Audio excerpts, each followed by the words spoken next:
Kinumpirma ng Philippine Institute of Volcanology and Seismology na ang dalawang malalakas na pagyanig sa Davao Oriental ay isang duplet earthquake, dalawang magkasunod na lindol na nagdulot ng pinsala sa ilang kabahayan at infrastruktura. Dahil sa matinding epekto ng pagyanig, idineklara ang state of calamity sa bayan ng Manay, Davao Oriental matapos ang magnitude 7.4 na lindol na yumanig sa rehiyon nitong Biyernes.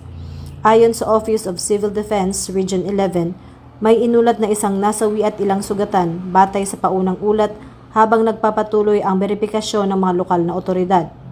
Agad na kumilos ang Police Regional Office 11 na nagsagawa ng relief operations katuwang ang mga volunteers upang maihatid ang pagkain, tubig at iba pang pangunahing pangangailangan sa mga apektadong residente. Patuloy din ang search, rescue at clearing operations sa mga lugar na labis na naapektuhan ng lindol. Sa gitna ng kalamidad, nananatiling alerto at handang magserbisyo ang ating kapulisan na patunay ng kanilang malasakit at dedikasyon sa kapwa Pilipino.